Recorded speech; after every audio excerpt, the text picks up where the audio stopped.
भगवत नाम लेते लेते कब सिर सागर आ गया पता ही नहीं। जीवन की यात्रा अगर भगवत सुमिरन से करोगे तो जीवन लक्ष्य बहुत जल्दी आएगा।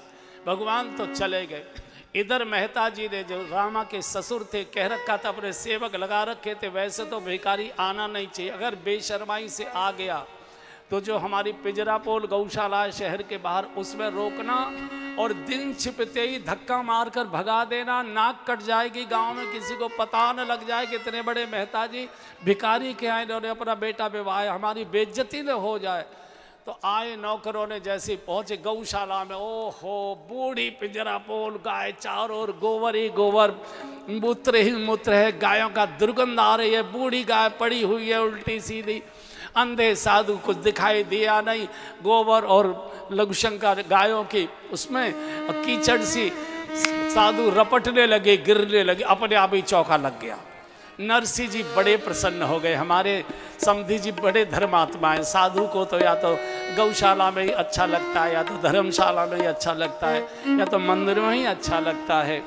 बाग जाकर कहा सेठ जी 13-14 अंधे बूढ़े साधु है और वो आपके समधी जी है, फटे हाल बैठे हुए, मोरी सी गाड़ी बैल लेकर आए और दिन छुपते ही धक्का मार के भगा देना, कानों कान या किसी को पता न लगे।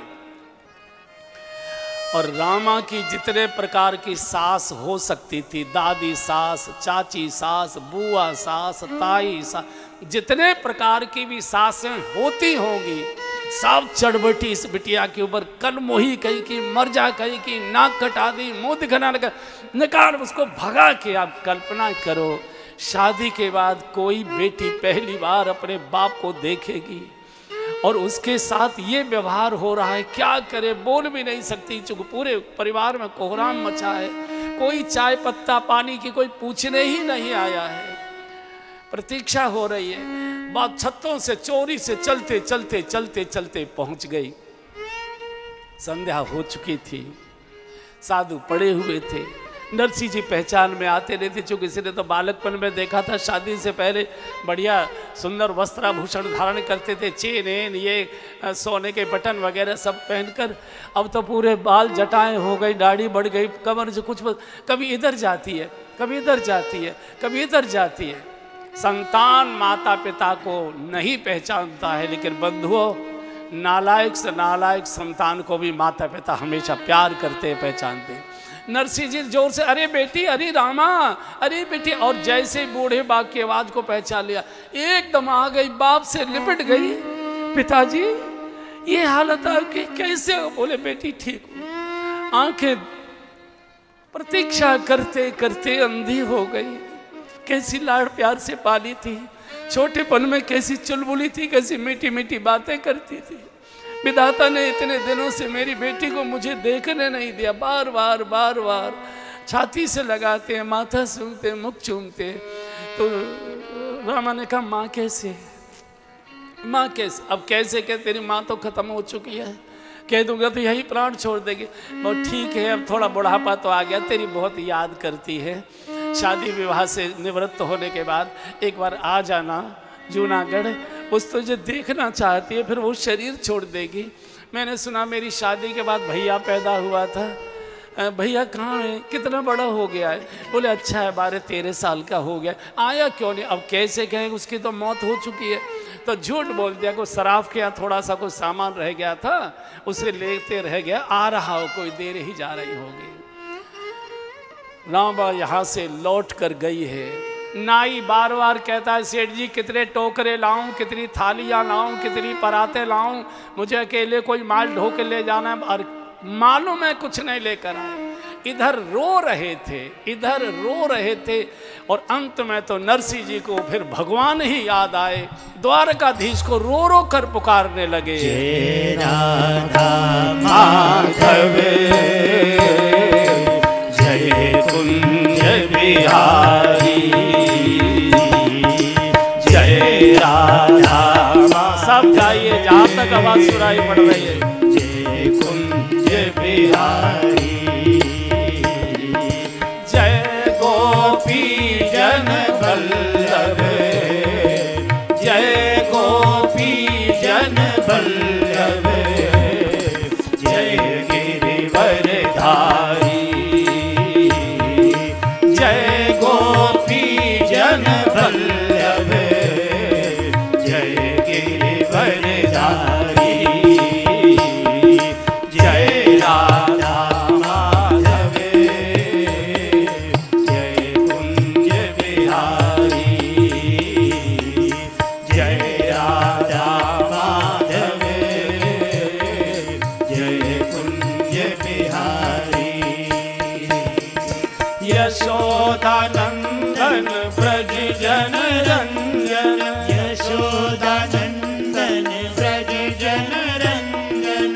यशोदानंदन ब्रज जन रंजन, यशोदानंदन ब्रज जन रंजन, यशोदानंदन ब्रज जन रंजन, यशोदानंदन ब्रज जन रंजन, यमुना तट वनचारी, यमुना तट वनचारी, जय राधा माधव,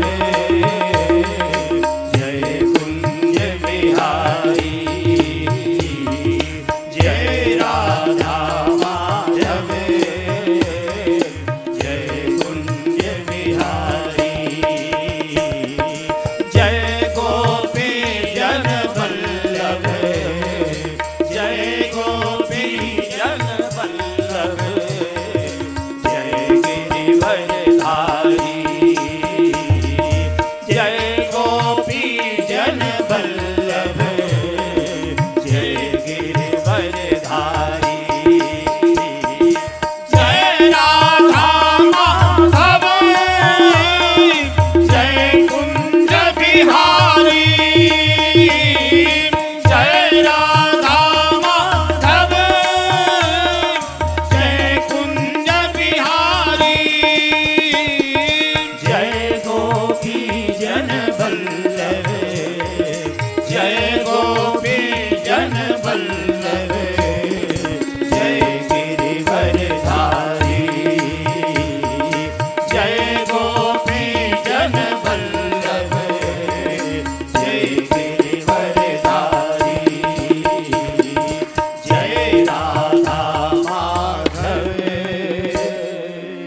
जय कुंज बिहारी। हरे का हरे नाम इधर रो रो कर पुकार रहे थे। द्वारका में रुक्मिणी जी के पास प्रभु बैठे थे, एकदम चीख पड़े कुबेर। रुक्मिणी जी ने कहा, क्या कुबेर कुबेर करने लगे? बोले बीच में मत बोला कर, तुमको बीच में टोकने की बड़ी आदत है। थोड़े दिन सामने रहे और सीखे आओ कैसे माताएं रहती है।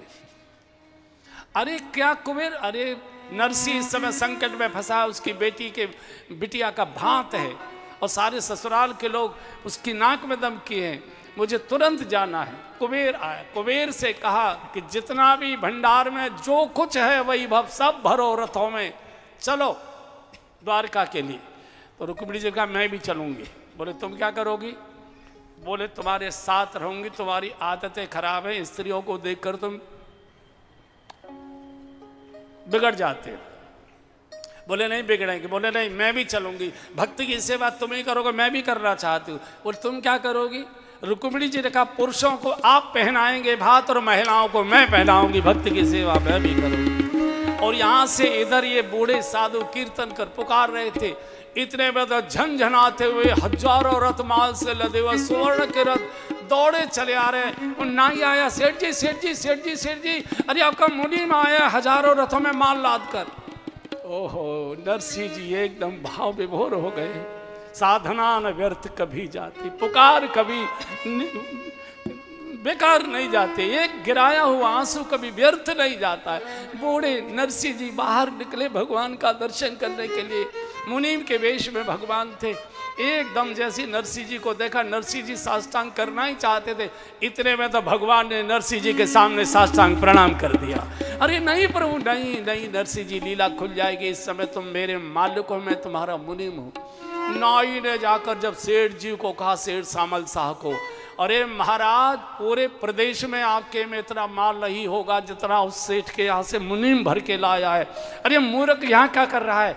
वो हलवा बना रखा है सूजी का, लेकर जा, अभी तक तूने खिलाए पहना। अब खातिर शुरू हो गई। खातिर माल की होती है, खातिर मनुष्य की नहीं होती है। जो महिलाएं, जो जितने प्रकार की रिश्तेदारियों ने रामा को जीना मुश्किल कर दिया था, छाती से लगाती है, मुँह चूमती है, मेरी रामा। ददिया सास, एक भी मुंह में दांत नहीं, ऐसे पुचकारते पुचकारते पूरा मुंह थूक से गीला कर दिया है। बार बार छाती से लगाते, लाड़ प्यार करते। अब तो रामा रामा हो गई।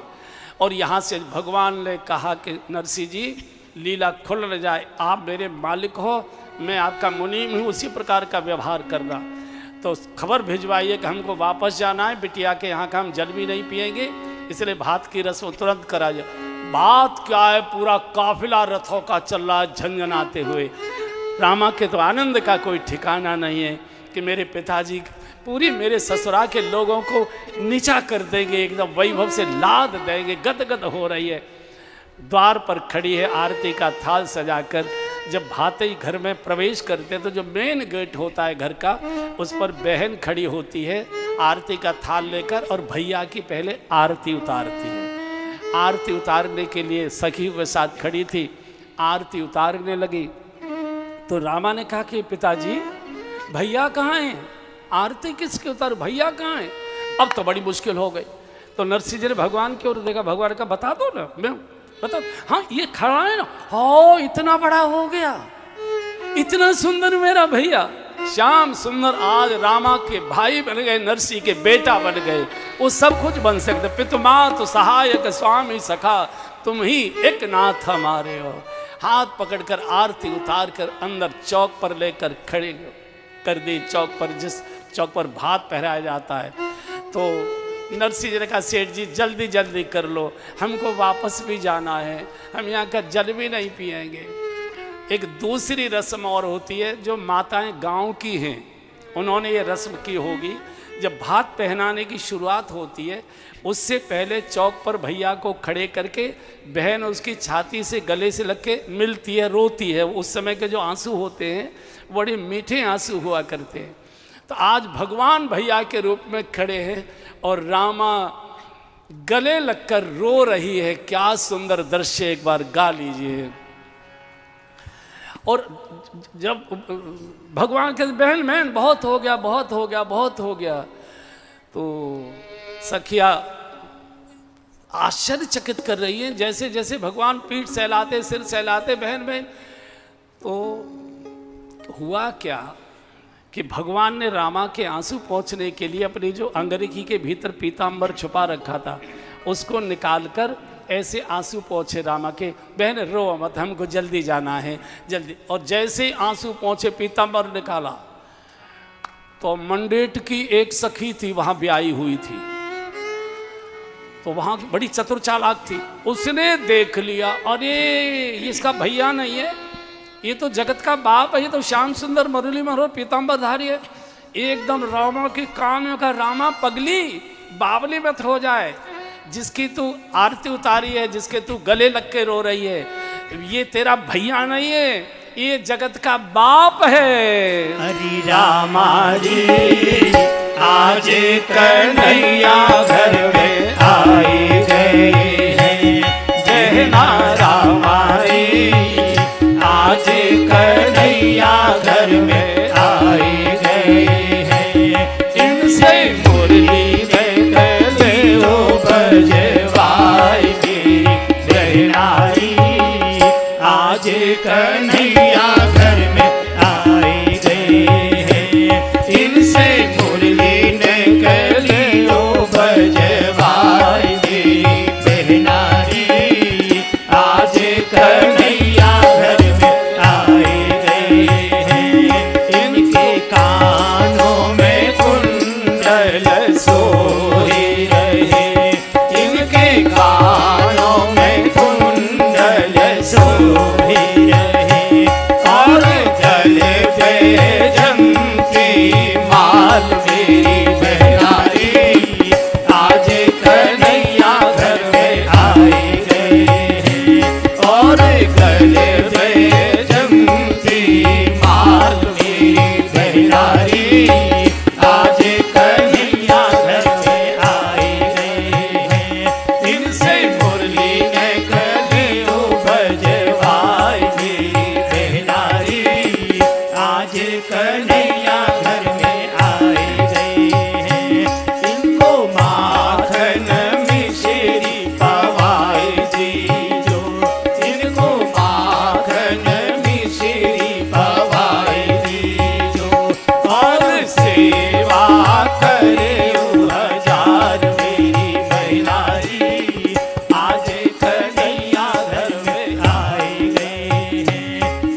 जैसे ही खोजपूछ सुनी, भगवान ने कहा कि जल्दी से हाथ लीजिए, चिट्ठी लाइए, कहाँ है आपकी? बोले आपको जो भेजी थी वो सूची रह गई हमारी। आपने, भगवान चाहते हैं कि भक्त के सामने तू कितना बड़ा सेठ है, भिखारी बनकर तू बोल तुझे क्या चाहिए, क्या चाहिए, क्या चाहिए। और चिट्ठी में एक बात लिखी होती है, भगवान 10 चीजें भेंट करते।